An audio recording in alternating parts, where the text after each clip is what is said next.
What is going on, guys? Welcome to a brand new episode of Crush This a Monster Truck Podcast. My name is Bradley Shaw, also known as the only Monster Truck Canucker. I'll be going it alone as far as me and Cheech tonight. Cheech is getting ready to head to West Virginia for Thanksgiving, for American Thanksgiving, I should say. Us Canadians had Thanksgiving last month in October. So tonight we have on Mason Menter and his dad as well, Mike Menter, part of the Warhead Monster Truck team. They just got off the road recently as of yesterday.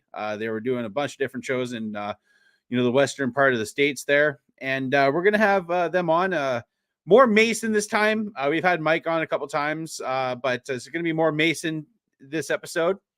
I just want to give thank you to everybody that is liking our stuff on Spotify, Apple Podcasts, Google Play, wherever you get your podcasts. Thank you for all the 5-star likes and reviews. We really do appreciate that. Also, we're now on Twitch. It's a new avenue for us. Twitch is more of a gaming thing, but there's a lot of different stuff on there. My brother streams on there. Go check him out. His name is That Sir Nick on Twitch. Thank you for all the love, guys. It's crazy to realize how long me and Cheech have been doing this. But we love it. It's what we love to do. Just a couple of housekeeping. Next week, our guest is Rod Schmidt is going to be on the show. That's what Cheech texted me earlier today. So Rod's on the episode next week. And thank you to J Concepts, JB Scale Graphics, myself, Bradley Shaw Designs, 6B Apparel, so many other MW Entertainment, MTRC with Colby Marshall, everybody else that supports us. Thank you. We love it. Hey, Lee, how's it going? Sean, the Monster Canucker. Gregory, what's up, dude? Just got off of a 9-hour shift at work and straight to the podcast. So ain't no rest when you're working in the oil fields up here in Alberta. 12, 13-hour days at times and, not a lot of time for yourself. That's how it goes. So we're going to get into this episode. We got to get you to the Hall of Fame. Hopefully next year. It all depends, with my job and stuff around that time. Winter is a busy time in the oil fields here in Alberta. Just been busting my ass, long days, hardly any time off. But it is what it is. That's just how life can get. John, how are you? Doing good, John. If you guys have any questions for Mason and Mike, please put them in the chat below or on the side there, wherever you're watching on. And so we're going to get into this thing. Going to be also quickly, before I forget, check out Monster Truck Attitude on Facebook and YouTube, home of Thursday Night Thunder. I believe Tuesday Night Smashdown, I think is the other show. Diecast Monster Truck Racing is a cool thing. What Steve Jones is doing over there with Monster Truck Attitude. Go check out our merch. Crush This at monstertruck.po at myspreadshop.com. I am working on new designs whenever I get a chance, which is not really a lot lately. But new stuff is coming. Also, check out Bryce Kenny's book, Geared for Life, Making a Shift for Your Potential. Check that out. We had Bryce on a couple weeks ago. And all right, guys, we're going to play a couple ads here, and then we are going to get in with our chat with Mason and Mike. So stay tuned, everybody.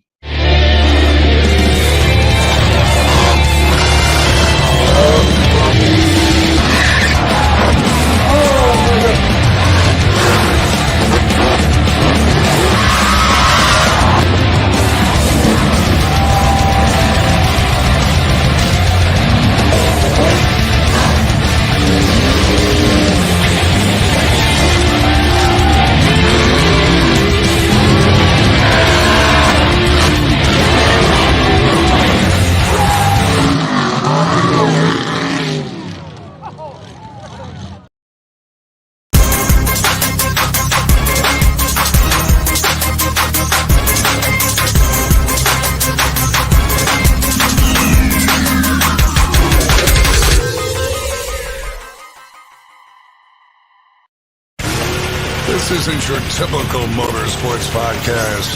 You're listening to Crush This, a monster truck podcast presented by High Octane Coffee and J Concepts. A show where we take you inside the minds of your favorite drivers, past and present, of the monster truck industry. And now, your hosts, Brad Shaw and Dan Chichagash. Buckle in. The show starts now. And we are live with the father and son duo of Mike and Mason Menter. How are you guys doing tonight? Doing pretty good. What's going on, guys? So you guys, when we were talking a little bit before, you guys just got off of about 2 months. I think it was around, you said 2 months tour. Before we get into, talking with you, Mason, let's talk about, how the last couple of weeks, months have gone for you guys. You guys have been just kicking ass and doing a lot of shows. How's everything been going for you guys? We've been pretty busy, staying good. We haven't broke any parts, which has been great for us. I've been driving the last few weekends. I've been having a lot of fun, racing against, Terry. We had Hillbilly, different trucks on the road last month. It's been awesome. Well, let's get into that. You're starting to drive the Warhead XL. You've been driving the Mini for quite a bit of time now, and talk about the transition getting into the big truck. How everything happened. Were you pestering your dad like, come on, let me do it, let me finally drive? And how did that happen, going from the Mini to the full size truck? A little bit. So we did our show in Santa Rosa with WGAS, and there was a show before the monster truck show for the kids. It was like Quad Wars and Tough Trucks, and the track officials were like, hey, we want a monster truck, let the kid drive. So my dad chose, and he let me drive, and it was super fun. I had a lot of fun. I was just idling around, but super fun. It was awesome, doing the show. And, yeah. It's incredible to see, you young guys in this sport. I remember years ago, Rosalie Raymer, Eric Swanson. Now there's you, Shane Plato, CJ Ratu. A lot of you young guys are just starting to kick ass in the sport. Talk about how it was your first show in the big truck, because you've been obviously driving the Mini for quite a long time now, and you kind of have a fundamental of driving that. Did any of driving the Mini help you get comfortable in the full size truck at all? Actually, a lot of it did. Like driving mechanics, like going into turns the right speed, using like the right amount of steering, and my first show, it was awesome. And it was on the speedway, and a lot of it from the Mini transitioned just from driving a long time. And then, it just transitioned, like it fit right in. Well, and another good thing with you guys being based in California or in the West Coast, you guys are out of Idaho, but based on the West Coast, you guys have a lot of people around you that have been able to help you. You like in your guys is the West Coast, because I consider myself West Coast. I'm Alberta in Canada, so I'm West Coast. But you have the straight up racing crew. You have all the different California teams. How's that been for you? And you mentioned you guys have been with Terry Woodcock and them, and yep. How have those guys been able to help you? Figure out, different things with driving, because, Terry Woodcock, he's been around for a long time, Oh, yeah, definitely. How's that been having, guys like Terry Woodcock and others helping you, adjust from the Mini to the full size truck? Just probably from watching them run, like how different tracks are, how their trucks reacted, and how they drove in those different tracks probably helped me the most to know what to do while I'm out there. So one question I have, your first show in the full size, when you put the hammer down, how was that experience for you? Because and I've always, like, especially even with jumping, did it feel like you got like 30 feet of air, but in all reality you got 5? Oh yeah, definitely. It felt like I was flying over a building, but I looked at the video and I was just rolling over stuff. It's incredible, because you look at other guys that started in the mini like CJ Ratu, and now he's in Stinger Unleashed, and Zane's been teasing his own new truck as well. But I've gotten to see CJ drive the Stinger Unleashed Mini and now into the full size. Does watching him and other younger drivers help you at all? And have you messaged CJ and others to get more advice from them as well on their transition? I haven't messaged CJ, but like talking to Shane and stuff, he's helped me quite a bit. Just on how to drive, like Eric. being different shows, and Eric Swanson, he's helped me a lot too. Eric, we've had Eric and Rick on, and they're an awesome team. And we got our first question here, and this one's actually for Mike, from Lee. It says, "I want to know how good it feels to you, Mike, to see his full size winning events now that Mason is driving it." It's like I said, it's a crazy feeling. Watching. First of all, just watching. If you actually just sit back and watch, seeing Mason at 13, transition from the mini to the full size, where it's actual reality, and just watching your truck go and seeing the stuff that he's doing, it was mind-boggling. And just like Mason was saying a little bit ago, we're surrounded by everyone in the industry that's been doing this a long time. Eric, Rick, Terry Woodcock, Tim, Jacob Ladwig. These guys just, hey, Dawson, hey, when you hit the car stack, do this, or hey, when you hit the tabletop, this is what the truck's going to do. They're constantly in his ear. And those are the same guys that helped me out when I started this year. And, pretty much, I lost the seat to Mason. But, again, it's pretty awesome. And, to top it when we're in Oregon, for him to get his race and win, for him to get his best trick win, and just see what he's doing and him progress each weekend. It's absolutely just mind-boggling. And that must be, the moment, like the thing for you that's the most, like how proud you are of Mason. And, for you, Mike, how nervous were you, the first show that you're like, okay, Mason, here's your opportunity to drive the full size truck. How nervous were you for that day? I was pretty nervous. So how it came about is we were in Santa Rosa. And Santa Rosa, if you've never been there, it's pretty big. It's kind of like a perfect start for someone to get into full size. There was a lot of room. There was, the seating was pushed back. It was just a perfect situation. And I just told him probably 30 times, when I buckled him in the truck, I said, look, you don't have to set the world on fire. Go out there, drive the truck, use the rear steer and stay away from the fence. Just go out, have fun. And literally he did that, and that was it. But every time he goes out there, I'm always nervous. These last 4 shows were in an indoor arena, which everyone thinks is just unheard of. Like, hey, you're putting Mason in an indoor show. It's a smaller venue, but you got to have confidence in the equipment. You got to have confidence in him, and what he's showing he's controlling the truck, and he's not necessarily setting the world on fire, but he's going out there running the truck and he's in control, which to me, that's the best thing that any driver can do in an indoor place or any show, period. I mentioned a bit ago, and you mentioned, running with guys like Terry Woodcock, Jacob Ladwig, and that, you guys have a solid career around you. And I think that's important with any young driver, to have legends and other people that have been doing it a long time. So, because they know what to look out for, they see things differently than either you or Mason would. Let's say Terry Woodcock, what has he been able to help you guys with, either like with the truck or just driving styles? Perfect example, running with Terry these last 3 shows. Terry, he's like, hey, like this tabletop, like if you look at the ramp on his tabletop, the truck's going to do this. And hey, the one arena had a very short rafters set up on there. And, he said, if you hit the backside of this tabletop, it's going to shoot the truck up.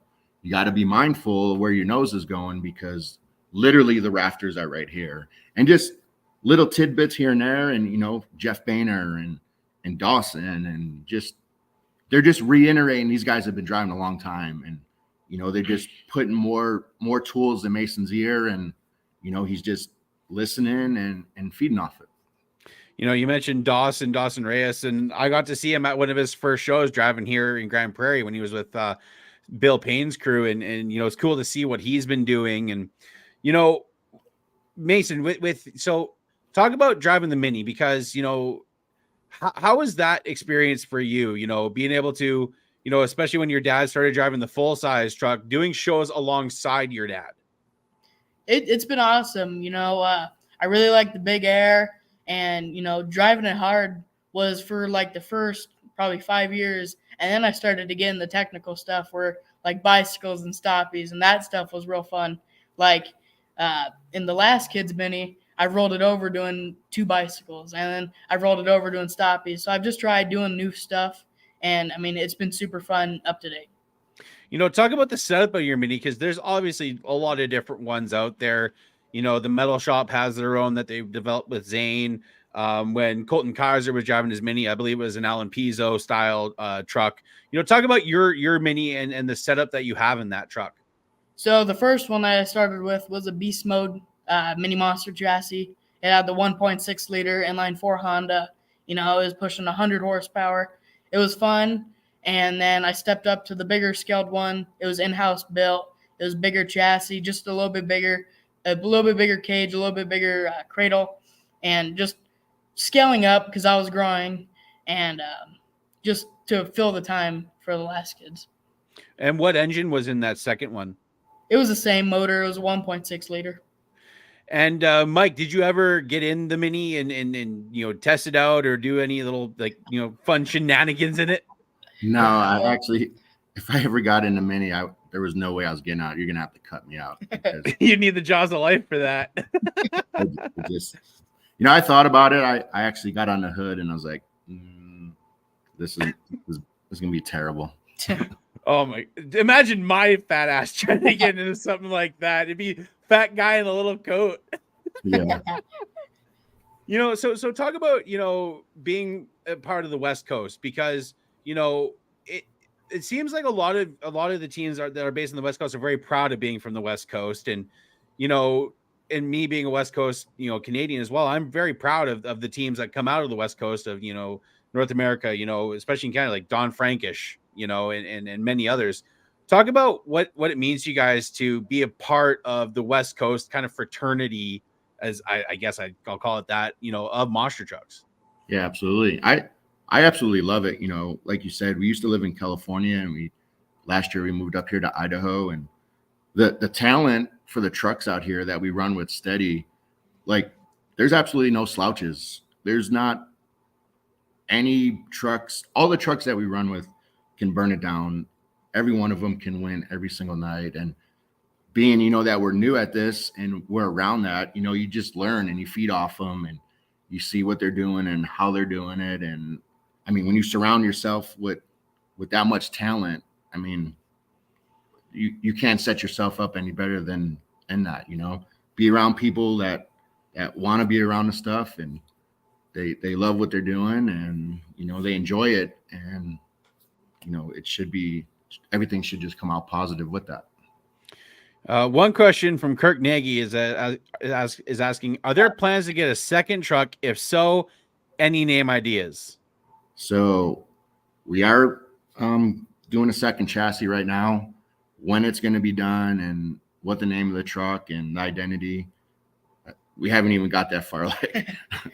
Like, baby steps. But yes, we're going to go do a 2-truck team and give Mason his own truck, and then get my truck back and go from there. And that's probably going to be a really proud moment for you, Mike, when you guys line up in your own full-size trucks, you know, for your first racing competition. And I know probably in the back of your head, you're going to be like, I better win this race. Yeah, that's going to be a lot of pressure. There needs to be like a bet on that race or something. Right. Loser has to tire down both trucks. Right. That's fair. Yeah. Another question from Chris Walquist is asking, talk about your experience running on the Monster Truck Insanity Tour. Any favorite locations? Man, the Insanity Tour, I mean, we love it. We did a majority of our shows there. My personal favorite, I mean, everyone's going to say Idaho Falls, you know, that's our hometown show. but I actually love Tremont in Utah. And the reason I like Tremont in Utah is right next to the announcer's booth is literally like a huge ramp. And you can hit this ramp and fly into the arena, and you can literally high five the announcer in the building. Like if anything goes sideways, you're gonna literally take out the announcer's booth. It's a brick building, and it's just the way you hit it is you actually pull off the track. You got to swing around and then run up on it, and then basically jump into the arena. So, that's up there for the Insanity Tour. And what about for you, Mason? I like Idaho Falls. I mean, like my dad said, it's hometown, and I mean, we could do the show, tire down, get all loaded up, and come back and sleep on our own house. That's what I like about it most. That's why I love doing when we had shows here. If it was either Throwdown or Monster X, that's why I love doing shows where I live, because I'm like, you guys enjoy your hotel. I'm going to my own bed. Yep. You know, and then there was one show where Dallas, Glenn Rogers, and another guy that was driving for Bill Payne, Robert Brett, I believe. I brought them over to where I was living with my parents for, a home cooked supper. And, you guys they didn't get that often. So, Yep. I want to go back to, you guys being fans, Mason, what's your earliest memory of going to a monster truck show or even watching, it on TV? What's your earliest memory that you can recall? Probably when we went to Anaheim. I think I was 4. We just saw, we went there and we helped out with Rick and stuff. It was real awesome. We were crewing pretty much. So we got to see the show, and then we helped. We got to see the backstage pretty much. But it'd probably have to be Anaheim or anytime we went to San Diego. So when we started going to Anaheim and stuff like that, when we were super fans, we weren't cool enough to get Rick's, his phone number yet. So we were, we can just barely get an autograph and stuff, at the pit party.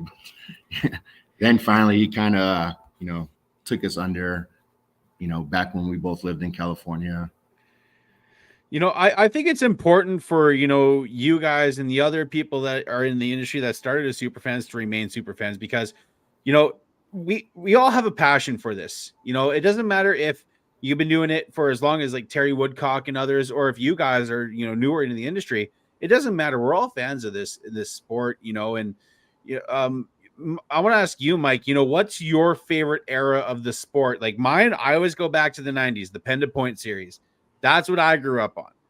What I don't know if I don't recall if I asked you this in our last interview, but what kind of era did you kind of grow up in, and the drivers and stuff that you liked at that point? Right. So I was a 90s fan. I like the old school World Finals at Sam Boyd. I think the early days, you can never go wrong with the stuff. I think that some of the Monster Jam stuff, I think it got too big, where trucks are just getting KO'd. But if we kind of rewind a little bit, I loved watching Ryan. I used to watch, Alex Blackwell. I was a fan of Alex Blackwell. I loved the truck, and that was the one I always rooted for. And then more recently, you can't go wrong with Son of a Digger and Ryan. It's just the stuff that he's doing. It's just like, are you serious? It's ridiculous to think how the sport has progressed, and people give Monster Jam a lot of flack for the last couple of years in destroying trucks, but I got to commend them what they're doing with their track stuff, what they've been doing lately. Look what they did in, I think it was Houston, that different layout finally. Bringing the over-under track to Anaheim for the Superstar Challenge. Like I said, a lot of people give them a lot of crap, but it's they're doing good, and I'm excited to see what they're gonna do at the World Finals this upcoming year. And are you guys going to be attending that? Either as a display truck, or are you guys? Is that something you guys want to do? We're definitely thinking about it. We actually reached out to a couple people trying to get logistics on how does who do we need to talk to, and ultimately it just depends on what our schedule looks like. We're trying to finalize schedules and stuff for 24. So, definitely I would love to put the truck on display, and, especially at that type of venue, and, with that caliber of people there, and just to kind of, get Warhead out there, to more people, and actually the people that come in international or the people on the East Coast that really haven't seen us run, come and actually see the truck. Well, hopefully you guys, I know I'll be there, and I hope I get to see you guys there. It'd be good to meet you guys. We have another question from Lee, and this is kind of a cool question. He says, "What does Mike have to say to the guys hating what we have done, putting young kids in trucks so young? Can he explain all the training and what goes into this?" Right, absolutely. So, to kind of put this in a nutshell, when I put Mason in the truck, I crossed a bridge where I had thousands of people that actually thought it was cool.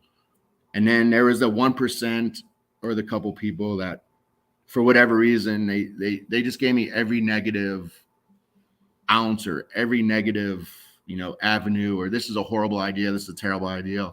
Like, the kid's 13. Like, what are you doing? And all I said was, you got to understand, he's been driving in shows since 7. And you got to understand that, yes, a mini and a full size is two different animals, 150 horsepower to 1,500 horsepower. But he's been doing shows and he's been around people, helping him out and driving. And I would never put him in a situation in a full size where I would set him up for failure and putting him out to a big horse. And, it just goes back to, most of the guys I looked at that were, they had negative thoughts on us. They don't even own a truck. They never drove a truck. I don't even know how many shows they've been to. So, it was just all negative, but you got to stay positive. You got to just, look what he's doing. He's in indoor shows and, he's just doing his thing and there hasn't been any problems. You got to kind of tune out the negative people, because when you're around the negative people, they just try to drag you down because they're negative. And we're just going to keep moving forward and keep going with our program. And, it's seat time and we're just going to keep moving. And what about you, Mason? How do you block out that negativity? If people are like, "Oh, he's too young for this. He doesn't have the experience." What do you do to block out that negative crap that people are saying? I don't let it affect me at all. I hear it and I just say, like, whatever. And then I say thank you to all the people who think it's a good idea. Yeah. The kind of add on, here's a perfect example. And this just came up on this last run in Oregon. There was some people that we met for the first time that we've talked to on the internet. And I would say the two people I'm talking about, they were one of the negative ones. Were like, "Hey man, I don't think this is a good idea." And da-da-da. They actually went to the show and watched him run. And both of them came up after the show and shook my hand and say, like, this is crazy. Like, I apologize. Like, seeing him actually drive live and in a show where, he didn't do nothing dumb. He's not out of control. He's just not holding the pedal to the floor. Like, I apologize. Like, I retract what I said. That means a lot to us. If you just, sit back and watch the videos or see him live, he's doing a good job and he's getting more seat time and he's just progressing, and that's what it's all about. One question I have for you, Mason, and I'm a kid at heart. I may be 32, but I'm a kid at heart. Do you mess around with rigs or rods or beam NG or anything like that in your downtime? And if so, I this might be a weird question, but has that helped you at all? Figure some stuff out maybe? That's my practice. I like beam and G. I'm more of a beam and G guy. I like it more than rigs. I played rigs with like Eric, but that is where I get most of my practice on how to hit some different things. Beam is interesting. I've played both. Like, I've been doing the simulation stuff since Monster Truck Madness 2, so that just shows how old I am. But like, I have my whole wheel set up. I got a rear steer switch and everything, and I do think I've never driven a race truck. I've driven a ride truck, but one thing that I in my experience driving the ride truck is it's a completely different animal, from doing the virtual thing. And, I just had a brain fart. I'm sorry. But no, it's totally true. Cause I play the game and I completely wad the truck up. And then I can just turn the power off and I'm done, like reset. But in real life, like, you're out there all night, in the dark, thinking like, God damn it. Like, like, this ain't fixing itself and someone's got to fix it, else it's not getting in trailer, So, but on the game thing, for me, I just I wad it up, I just turn it off and reset. Try it. Or press I. Well, the only thing that I try to practice in there is like stoppies and stuff to, figure it out. Cause it's tricky doing it with the wheel and stuff. And then the pedals, I'm just like, how are these guys doing this? It just boggles my brain, it's cool that, like guys like Tyler Menninga and even Cody Saucier. Cody started doing MTM2 back in the day, and they're doing this stuff. And, what do you guys think of like how Tyler, is like guys like Tyler and Ryan and so many others are changing the sport with what they're doing? He's a beast. He's crazy. I see like most of the stuff on like YouTube or Instagram, and it's just crazy like seeing how like what they're doing. It's almost unbelievable. I mean, it's who it is and what they're doing, but it's just weekend after weekend. It's always, like, are you serious? Like, well, look at what Adam did. That backflip he did in reverse. Like, you mentioned the World Finals in Sam Boyd, and it still I'll forever be mad that I never made it out to one, because I remember watching the very first one on pay-per-view, and I'm still going to a World Finals, but it's not really the World Finals if you think about it. But like, who knew at that point, like 20 plus years later, how the sport would have evolved?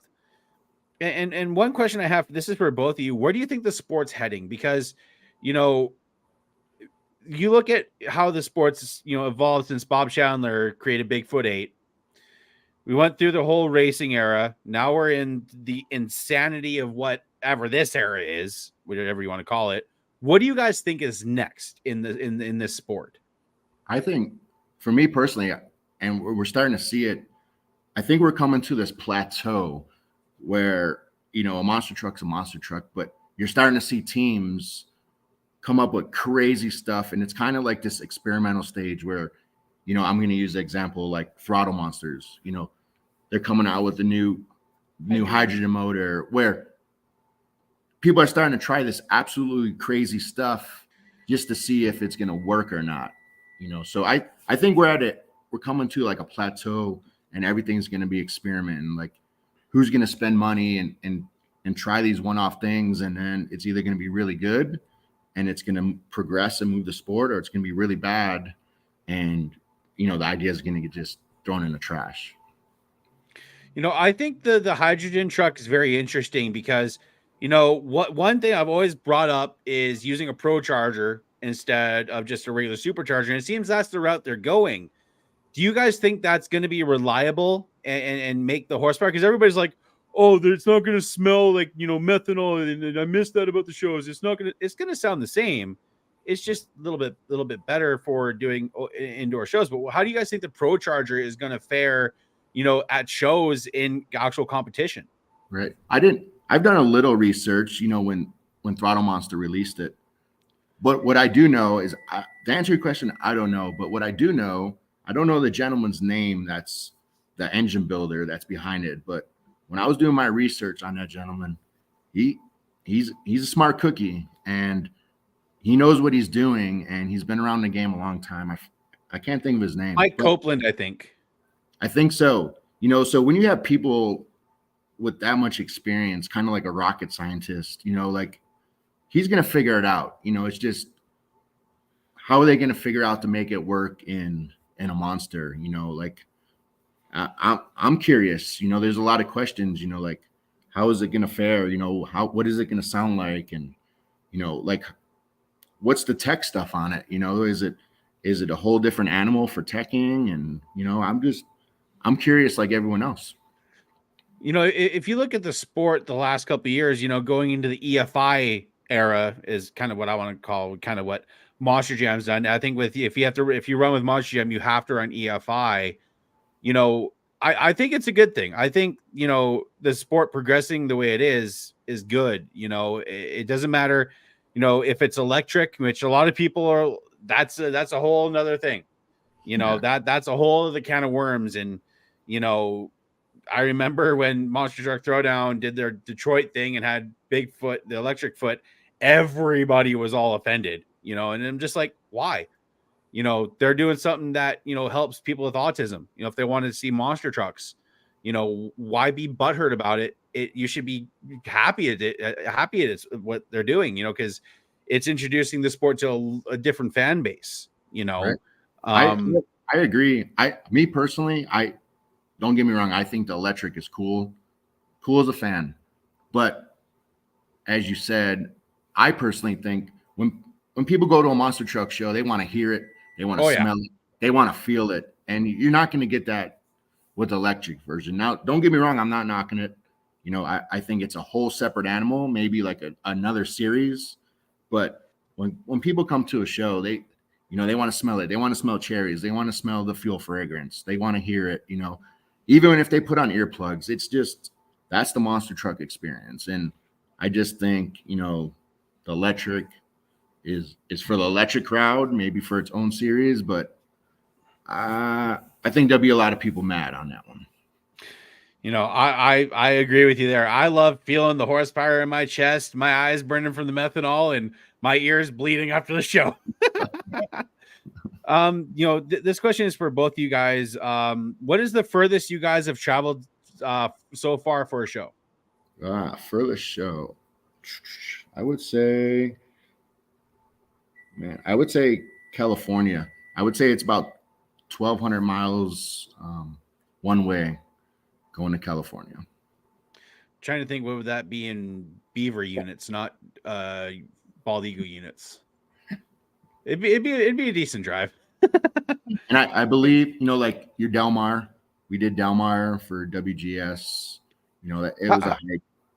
How's doing that show? Because that show is kind of an iconic show. It's an iconic spot to do shows. And how is that for you guys? Running for WGS, who's a big staple for that show. That used to, when we lived in California, that venue was our home show. It's probably was a half hour away, and we ran the mini there. We ran the mini there for many years, and to get invited back, I will say that show, 5 days, 2 shows a day, it's literally a marathon.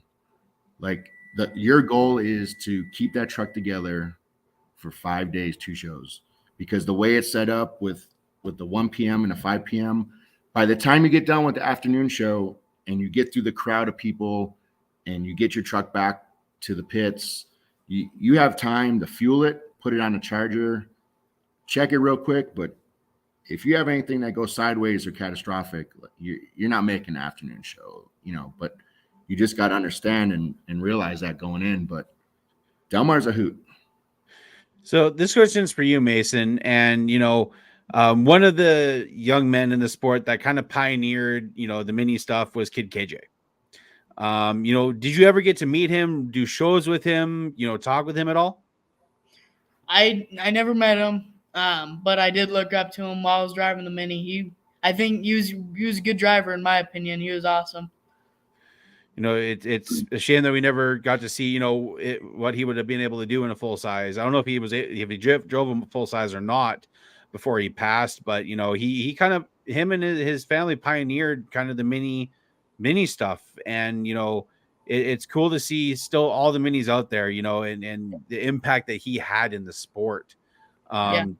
It's, who knew what would have happened with his career? I feel like he would have done amazing in a full size.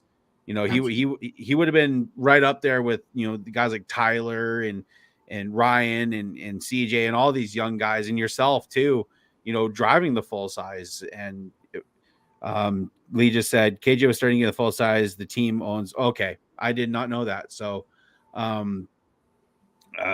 here's another question from Lee. What do you think the hardest part of running monster trucks is? Oh, that's easy. And it's not even monster truck related. It is actually getting from point A to point B. The hardest part is getting down the road. And the reason being is everything around you is out of your control. Someone else hitting you, someone else hitting a hauler, getting a flat tire, losing a belt, breakdown on the side of the road, brakes locking up.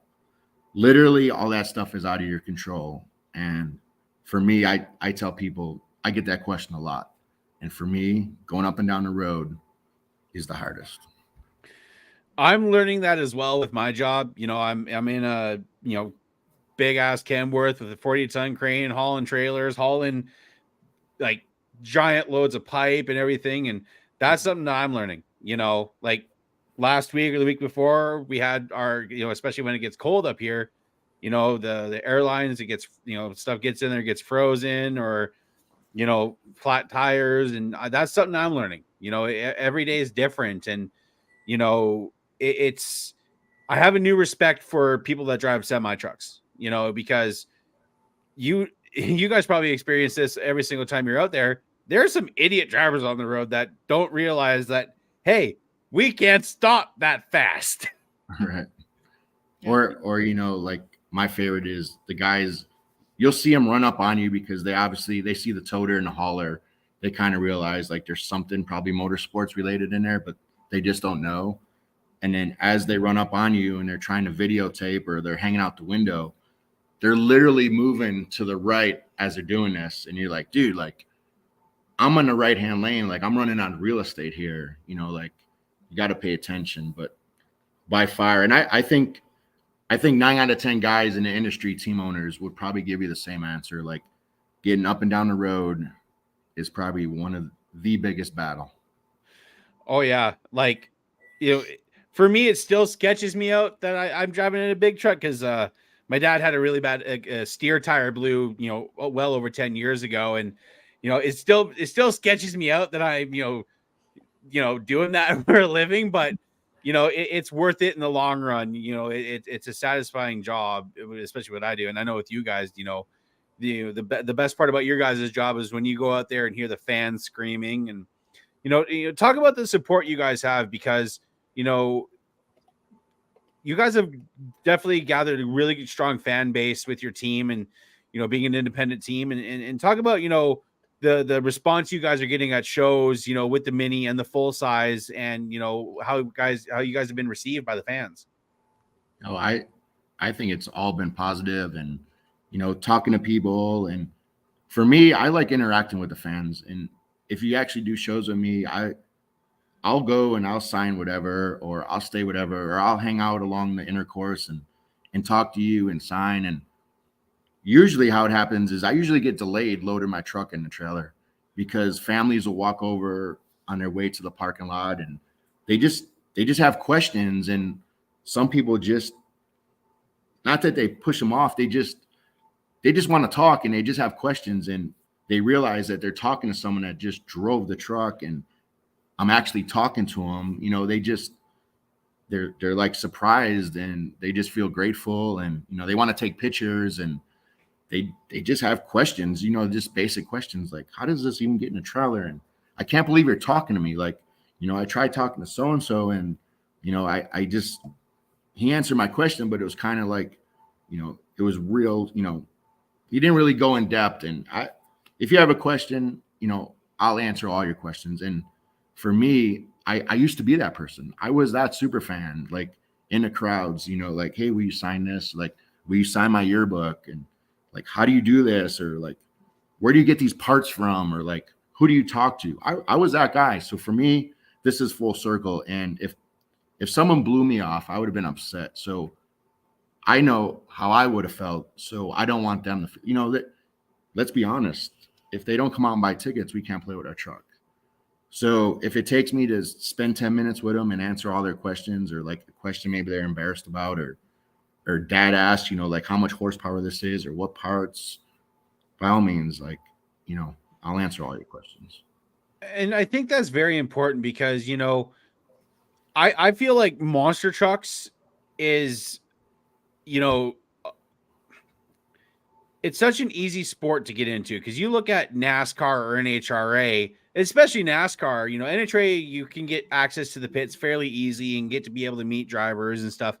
But I feel with monster trucks, you're able to get to know the people behind the sport. You're not just go like, I'll example last week, Colt Cobra. We all know who's behind the mask, right? It still boggles my mind that if you told 4-year-old Brad that I'd be talking to Gene Patterson, aka Colt Cobra, are you stoned or something? But like monster trucks is such an family friendly and fan friendly sport. You know, all of us are just regular people, and that's the thing that I've always wanted to portray with this podcast is, we're all just fans of the sport. We're all just regular people. We're not, Dale Earnhardt Jr. or Kyle Busch. No, we're just normal people, and I have a passion for this. Right. And I love that. I love that you take the time out to talk with people, and that's very important in my mind. And like on this last run since Mason's been driving, like you just have to see it to believe it, where families will come up and get his autograph and then realize, like, my son's 13 too. Like, and they the mom tells their son, like, hey buddy, like, he's the same age as you. Like, look, he's driving a truck. And it's kind of full circle, it's full circle. You can see the wheel spinning in the kids, in the kid's head, and it's cool. And again, I say the same thing, with no fans, they don't come out and buy tickets. Like, we can't play with our trucks. So take care of the people that take care of you, and everyone will be happy campers. And that's important. Another question from Kirk, and we'll start off with Mason for this question. With most shows, the focus is on freestyle and now skill/wheelie competitions. If a promoter started to do a more racing-centric show, would you be interested in running with them, and do you think it could be successful? I think so, yeah. I actually really like racing. I think it shows you're better drivers, like softly, but I personally like racing better. It's just, I think it's more fun to me. So with racing is all the driver. So, freestyle, you can come out, you can make a lot of noise, you can hold the pedal down, send the truck to the moon, break the truck, roll the truck over, TKO it, and you're gonna win freestyle.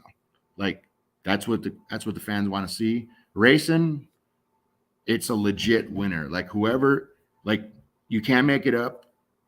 Best guy, best girl wins. That's where it's at in racing. And this is for both of you. What are your guys' favorite kind of courses? Do you guys prefer more straight line courses, or do you like the turning courses, more technical stuff? I like the Insanity where you cross in the middle, because inside the truck, when you come around that turn and you cross in the middle for the first time, literally it's almost like a head-on collision. And it's almost to the point where, like, both trucks have to go right. If both trucks go right when you cross the center, like, everyone's going to fare out, and, we're going to live to see the next day. But it's pretty intense crossing the middle with two trucks. I mean, 5 feet away, 3 feet away. So for me, the Insanity is my favorite. And what about you, Mason? I like turning as well. I mean, like, whether it's St. Louis style racing, whether it's Chicago style racing, I just like turning. As my dad said, it shows your drivers, and it's all driver. Whether, straight line racing, you just hold the pedal down, get off the gas line, get back right on it. I love the turning courses, but my heart still is with the Penda stuff, because you still had to have finesse in those days, with no man's land. And you look at I think it was Andy Brass Lyman 93, the wheelie run. You had to be careful with those tracks. They could slip up and bite you, especially I don't know if it was Canfield or one of the other tracks kind of had a weird dip in the one lane, or it kind of, if you went too far off one side, you'd basically fall off the track. That's just what I personally prefer. But hey, the turning courses, like the Insanity style, or even what Monster Jam did in Houston with the kind of weird figure 8-ish track they did, it was more of a driver's track. And I love that about it. Like, you look at a track like Charlotte Motor Speedway, the dirt track that event, the Back to School Bash, that's always a unique track. And right. They need to do more stuff like that, or the MLMT tracks back in the day. And just, that's my opinion. So that new jam over under, like, I'm a fan of it. Like, that's pretty intense. Like, if I had to give that a try, one truck going over under, I think that'd be pretty darn cool in a truck. I feel like if you're the truck that's being jumped over, you're probably like, oh no. Yeah, like, either like let it eat to get through, or kind of like brake check. But I think that'd be cool to do it at least once. That'd be cool. It'd be pretty trippy. You know, I like I said, I'd probably be ducking in my seat. No, don't do it. Don't do it. Yeah. Kirk has another question here. This is for you, Mike, and also for Mason as well. He says, for Mike, you mentioned being a super fan first. So what would be your favorite or most unique piece of Monster Truck memorabilia? Oh man, I can't put that out on my favorite piece. It's rated R for this, but let's see what I have. I don't know. I collect all the haulers, so I have a Bigfoot hauler. I have all the old school Feld ones. I would say either the Gravedigger hauler, the old one, or the Bigfoot hauler. And what about you, Mason? I'm probably the same. I like the old like toys and stuff, and then like the good show pieces that are older, and there's like only like a few hundred made. So true story. Before I forget. Yeah. So way back when, Superfan days. This is kind of what the question. So I met Dennis at Kill Devil at his shop, and I went in during the week. I drove by. He happened to be in there. He was actually, I think they were doing inventory. So I introduced myself. You know, I'm just Mike. And I said, hey, my son's birthday's coming up. You know, is there anything cool that you have? You know, like one-off stuff. And he took me in the back, and Digger was in there. I'm not sure which one, so don't quote me. But it was pretty wadded up. Like, it looked like it just got pulled in off the hauler. And he says, how about me ripping off a piece right here, and I'll sign it for you. And he ripped off the corner of the hood. Nice chunk. Signed it right there on the spot. So that was pretty cool. Like, he had stuff in the shop, you know, for sale, already tagged, but to take me in the back, I was a nobody. Take me in the back, literally break the piece off the truck, like right there, you know, fiberglass all over, and sign it. That was cool. What year would have that been? Man, because I could, if it depending on the year, somebody could probably find out what chassis that would have been. Where is it? Is it downstairs? Oh, probably. Yeah. 2010-ish. He could have still been in 20. No, hold on. It wasn't 10. I would say 14-ish, 14, 15-ish. Okay, so if anybody knows what chassis Dennis was in around there, let us know. I know he was in 20 for a long time. That was his main, you know, Bad Mama Gemma at that time, and it may have been 20. Right. I would go get it, but it's literally downstairs, and it's in its own little corner, has its own little shelf. So, well, since we're talking about memorabilia, and okay, you guys understand this. My wife doesn't. To us, these are collectibles, right? These stay in the package. My wife is like, no, take them out, play with them. This one will never come out of the package because these are hard to get in Canada. And I got this when I was at the Indie Jamboree, and I actually had Alan sign it. Nice. Oh, nice. So we have a Predator hauler, and if my memory recalls, I got it on their Etsy shop. They didn't have like a real website, but they sold haulers a while ago on their Etsy shop. It's not signed, but I do have a Pizzo hauler. Chris Walquist asked, since we're on the topic, will there be a die cast of Warhead XL in the future? So there will be a die cast. To be straight up honest, I have got all the information, and as you know, it's a huge chunk of change to get a one-off die cast going. So it's definitely in the works. I would say probably, if anything, later in 2024, maybe 2025-ish. You know, it's a lot of money to get the ball rolling for the diecast stuff. Well, as soon as you guys drop them, I'll be definitely getting one. And, you know, one other cool thing, I know a lot of it's kind of all over, but the RC stuff. Do you guys mess with the Losi LMTs, anything? Do you guys have a Warhead version of that? So we do. We have the only Warhead version we have. We had Barry Wrap, was our old SMT 10. So as you know, the SMT was the truck to have, and then the Lowe's LMT came out, and it was like the Lowe's SMT killer. So I sold all the Lowe's stuff, the SMT stuff, but we kept the body.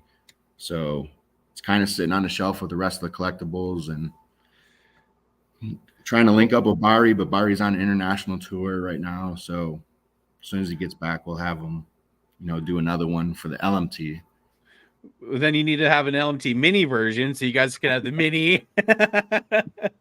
We can't keep up. That's the problem. Like we get the latest and greatest, and then something new comes out. It's like, geez. Hey, the LMT mini's in my price range, so I'm probably gonna go with that one. And that stuff, it's cool to see what Monster Jam's doing with the RC stuff and incorporating that into their big events. That's such a cool thing. Lee just said, we are such super fans. They're talking about the Predator. We are such super fans. We had to buy Pizzo's real truck. Question from Devon Treat. It says, has Mason thought of doing the first mini monster truck moonwalk or maybe a backflip? I don't know if anybody's attempted either of those in a mini. So I'll hit on this real quick because it's a tough situation. There has been people that tried a mini backflip in a mini, like more recently. The people that did it, I don't think it's a true backflip. For me, when you say backflip, that's fully rotating the truck, not landing the truck on its back and then kind of falling over. Now, I'm not saying the attempt wasn't cool, but if you're going to call a backflip, as far as I'm concerned, and this is just me, the truck has to fully rotate without hitting the ground to be considered a backflip. So I don't think, we've thought about it a lot of times, to do a backflip in a mini, there's not enough horsepower to kick the truck over to get the rotation. I think no matter how you hit it or how you set up the ramp, it's going to kind of just fall on the top of the cage because you don't have the power to bring it around, kind of, if you kind of understand. There's a couple things you can do to remedy the power. Nitrous or turbo. Right, but then you got to, like you have only so much room in a mini. I mean, that's why we're running the Honda Civic motors. It's a perfect piece, and it's enough horsepower to do everything but a backflip. But when you talk about putting a turbo like on the Honda motor, then how much lag, and I'm sure it can be done, but there's not enough horsepower to get it to rotate. Yeah, those Honda motors can make ridiculous power. The drag racers have proved it, and it's incredible what those little motors can put out. It's cool to see what you guys are doing. Another father and son team just out there doing their thing, and I hope to meet you guys eventually. Hope you guys can make your way up to Canada. If anybody does a show in Alberta that you guys are at, I'm definitely there helping you guys out, and that's also, if anybody's listening, bring more monster trucks to Alberta, please. Where we don't get enough, and I'm losing my mind. Right. No, you guys had me on before, and we just appreciate you, giving us the opportunity on your podcast. And like you said, anyone that meets us, we just want to play with our monster truck. We're just out here to have fun, and none of this stuff was handed to us. This took a lot of effort, and now we're actually out there doing it, and it's kind of full circle. And I think that's the coolest part with guys like you and Lee and many other teams, that are doing it this way. Look at the Kaisers and so many others. That's what makes it cool to see you guys progress and how you guys are doing. Frank Matelli has answered our Gravedigger question. He was driving number 30 in 2014, so it was Digger 30. Nice. So that's how we know. Before we hop off here, is there any social media people can follow either of you guys at? Yeah. So the main page for Warhead XL is Warhead Monster on Instagram, Facebook, and Warhead Monster Truck on on YouTube. My bad. And then my own personal page is Mason Mender on Instagram. And what about you, Mike? He just named it. So okay. The Instagram Warhead Monster, and We're trying to, we tried a couple times getting to YouTube stuff, but it's just a time thing. We have all the data and we have all, videos and photos and all that. It's just, we just don't have the time right now to edit the stuff. And maybe one day we can find some time and, get it edited, but we're trying on the YouTube stuff. And do you guys have any more shows planned for the rest of the year? Or is that it for you guys? Well, that's it. We got back yesterday and we unloaded a hauler today, and it's 30 degrees this morning here in Idaho. So we got the trailer nice and toasty, unloaded it, and truck's in the shop. And tomorrow we're going to start getting ready for 2024. Any snow out in Idaho yet? Not yet, but I think it's coming. So that's same here. Surprisingly, it's November 21st, and we've had light dustings, but nothing is stuck. It was actually in the pluses today, which is weird for us here in Canada. Normally we're 6 foot of snow and miserable and negative 40. Nope. I see farmers and tractors all the time out right now. I'm like, this is the weirdest winter we've ever had. Right. Well, we were going over the pass yesterday in Oregon, and we had that blinking light, like snow chains, carry snow chains. I'm like, dude, we gotta keep going and get home, man. The snow's coming. Oh yeah, trust me. We almost had to chain up a couple days ago, and I've never chained up on a big truck before, and I'm like, I'm getting thrown into it. Let's go. Right. Any idea when you guys will know about your 2024 schedule? We're working on some stuff right now, and there's some stuff in the works. I'll tell you that, and I think some cool stuff, but it's not ironed out yet. And as soon as we get it, we're going to post on our social media. But if everything pans out, it's some cool stuff. I'll leave it at that. Well, guys, thank you so much for coming on. We'll definitely have to have you on again in the new year, and just have some more chats. Guys, next week on the podcast, we have Rod Schmidt coming on. It's going to be an awesome episode. Cheech will be back. Safe travels, Cheech, back home for your Thanksgiving, and happy Thanksgiving to you guys in America. Like I said, we had ours last month, so it's always weird saying happy Thanksgiving kind of a month and a half later to you guys. So, guys, always check up on your friends and family. Mental health is very important. The holidays are coming up, and it's a tough time for some. So if you have extra space, and if you know somebody that's not doesn't have any thing planned for Thanksgiving, invite them. That little gesture could help save their life. If you're struggling, reach out. Your mental health is worth more than losing you. And till my last breath, I always preach that on this podcast. It's very important. Like I said, mental health, man, it's what we all deal with and in our own different ways. And, we got to stay strong. All right, guys, until next time, keep the rubber side down and the shiny side up, everybody. Peace. Thanks, guys.